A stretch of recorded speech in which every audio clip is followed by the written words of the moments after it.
Dear friend, after the Buddha's first discourse echoed through Deer Park, the footprints of the Buddha and his Sangha began appearing on dusty roads across ancient northern Indian families.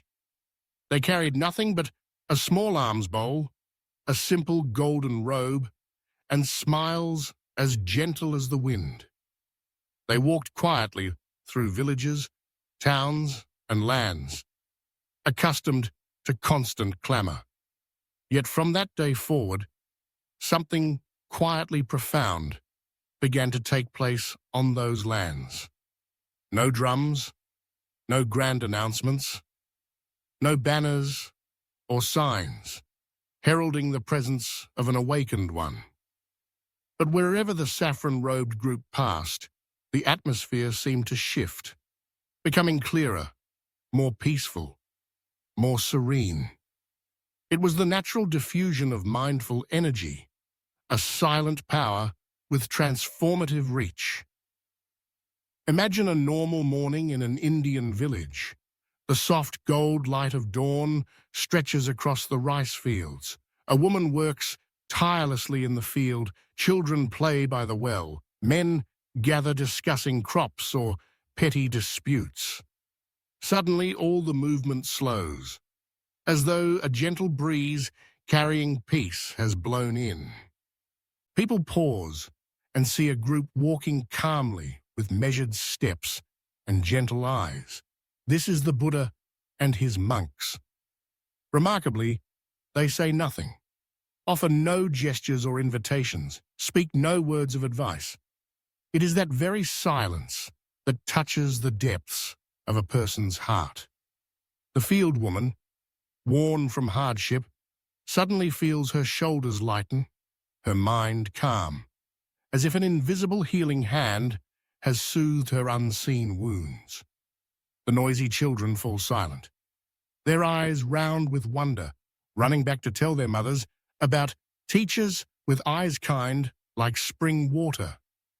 This is not a miracle in the conventional sense, but the Buddha's presence planted a special seed in people's hearts, the seed of mindfulness and compassion. Sometimes his presence acted as a mirror, reflecting emotions already present. Anger would soften, sorrow would be gently held, doubt would find answer in their calmness. Young men, usually caught in rivalry when met by the Buddha's serene gaze, felt their restlessness replaced by curiosity and respect. They didn't speak, they simply felt released from a long cycle they hadn't even realized they were trapped in. One afternoon, when the group paused under a large tree at the end of a village, children sneaked close, sat in a circle, and listened in silence to the wind, rustling leaves, and the monk's steady breathing. A mischievous boy felt a strange stirring in his heart. Tears welled in his eyes for reasons he couldn't explain. The moment the Buddha opened his eyes and smiled, the boy sensed someone holding him gently, all his fear and confusion melting away instantly. Young women, anxious about their future, families, and unnamed troubles, gathered under the tree, quietly listening to the monk's guidance on breathing, feeling the beating of their own hearts. Some, for the first time, felt a profound stillness, not from the world around them, but arising within their own being. Some couldn't hold back tears, realizing they had never given their hearts space to rest, never truly looked deeply into their lives. In the presence of a mindful companion, the seed of mindfulness within each began to sprout. Not all were receptive immediately. Some eyes were wary. Whispers of doubt circled. Who are they? What do they want? Is what they bring truly good? But the Buddha neither judged nor hurried to explain. He simply sat there like a pure stream or cool breeze, not expecting anyone to drink or feel, just fully present with each breath and step. The Buddha understood that true transformation cannot be forced. It cannot rely on power or words, but must come from each person's free choice. Awakening is not a gift handed to you. It is a seed already within you. With enough favorable conditions, light of understanding and warmth of compassion, it will rise on its own from the hardened soil of old habits. This story of early spread didn't stop in a single village or quiet afternoon. It grew into a silent wave across every place they passed. After the Sangha moved on, villagers still spoke warmly of the saffron robes. One mother taught her child a peaceful breath to stop anger. One father reminded his son to be kind and listen. Village meetings softened. People began waiting patiently and helping one another, not out of obligation, but out of empathy, and frivolous arguments faded. Gradually, those small changes became a powerful transformation. Villages felt more peaceful. Communal bonds grew stronger. These miracles happen without decree or force, only through the natural diffusion of wisdom and compassion. Some once doubtful people, having observed quietly for a while, came forward and asked to hear the Dharma. The Buddha always listened, without judgment, without preaching from a pedestal. Like a friend, walking alongside, he encouraged people to return to themselves, become aware of their feelings, listen to their breath, notice the life unfolding moment by moment. The Buddha's early teachings were not lofty philosophies, but practical instructions. Breathe in. Know you are breathing in. Breathe out. Know you are breathing out. When an emotion arises, identify it. Don't run from it, but don't cling to it either. These simple instructions carry the power to change lives. One day, when they left the village, an old man with a walking stick came to see them off. Tears in his eyes. We never knew what peace was. Now, mere presence with you has shown us our hearts can be calm.